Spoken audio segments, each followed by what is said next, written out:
Magandang araw na nga mga butcher. May pag-uusapan na naman tayo ngayon kasi nga hiring ngayong December yung namin agency. Kaya pili na lang kayo dyan kasi bali dalawang agency yan. Yung isa Androm, tsaka yung isa Right Merit. Hiring sila ngayon. Kailangan magpasa na kayo dun ng mga requirements. Kaya pumunta kayo dun, mag-apply kayo mismo ng kasi nga priority pala nila ngayon mga butcher, yung walk-in talaga. Yung pupunta talaga sa agency. Hindi yung magsisin lang kayo ng mga email, magsisin lang kayo sa mga online. Mga nalapuntaan nyo. Yung Right Merit pala, yung location niya, nasa Malate. Search nyo na kung nasaan talaga yung exact location nila kasi hindi ako makapagbigay ng kasi hindi ko naman alam kasi matagal na ako nandito yung mga butcher. Yung Androm naman, nasa Makati yun. Hindi ko alam din kung saan yung street nila, kung saan yung mga corner-corner. Search nyo na mga butcher para makita nyo talaga yung location. Tsaka puntahan nyo dun. Tapos magtanong-tanong kayo doon ng agent o kaya yung sa mismong office talaga kung anong mga requirements na hihingi. Basta alam mo talaga, certificate ng butcher, yung BI clearance, yung talaga maganda talaga mag-apply mga ka-butcher. Kumplito na kayo ng requirements. Kasi nga, once na magpasa kayo, pag dumating yung kasi ngayon, pag hiring, ibig sabihin yung papasa para kayo ng mga requirements.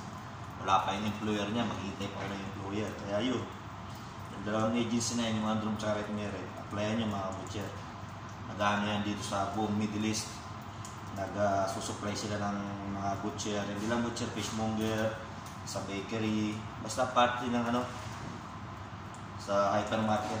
Kahit nga sa department store mga butcher. Tulad niya pa anong section nyo sa damitan, sa children, basta party sa mga damit, sa shoes. Yun.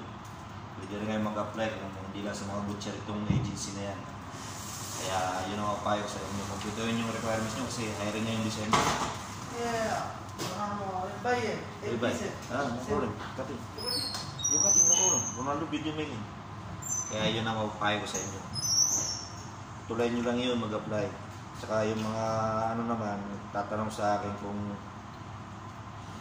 magkano ba yung sahod, may placement. Mayroong placement pay, automatic yan mga kabutcher. Tapos yung yung mga medical meron niya, yung mga nyo gagastusan ng mga butcher. BO study. Kaya yun mga butcher, yan ang paghahanda nyo rin, hindi pwede mag-apply hindi kayo gagastos. Dito sa Middle East wala lang IELTS mga butcher. Yun lang ang pinag-iba. Check 250, 220 na ko. Small 220 na ko. Full size okay? Big size this one. So big size 20, number 20. Check. Too much bigger. 20 first. Number 20. Only 20. Kaya yun mga butcher. Tuloy nyo mga harap. Saka yung mga nagsasabi naman dyan, sayang yung oras nyo dyan sa abas ng Middle East. Yung mga malakas ang loob, tuloy nyo sa mag-Canada kayo. Kaya mag-UK kayo, medyo malaki lang gagastusin nyo kahit sa Australia mga butcher. Maraming gastusan doon. Pero once na makapasok ng mga yun, one time big time kayo doon mga butcher. Ayun lang pinagkaiba ng Middle East tsaka yung bansang Europa. Ayun, hindi ko na patatagalin mga butcher. Yung agency na Androm, tsaka yung mga requirements na lang yan, certificate lang yan. Tsaka yung mga experience, kahit 1 year basta marunong kayo sa ng karne. Kahit hindi masyadong kabisado, okay lang yun kasi dito may training din naman. Tsaka yung sasabihin ko sana, yung basic na salary, yun, mababa lang talaga dito mga butcher. Kaya tsaga-tsaga lang. Kasi pwede naman gawing stepping kung ito lang ko maayo sa inyo para matupad nyo yung mga bansa nyo na gusto puntahan yung malaking bansa. Yun. Kaya hindi ko na patatagalin mga kabutcher. Kasi maraming nagko-comment ng yung message, hindi ko ma-reply mga butcher. Kaya kung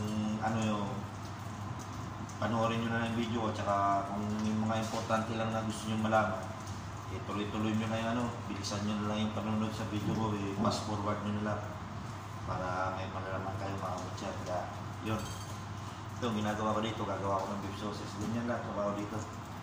Easy lang. Sa umpisa medyo nakakaila, pero pag masanay ka na sa bansa dito, saka sa trabaho. Please, 2 kilo.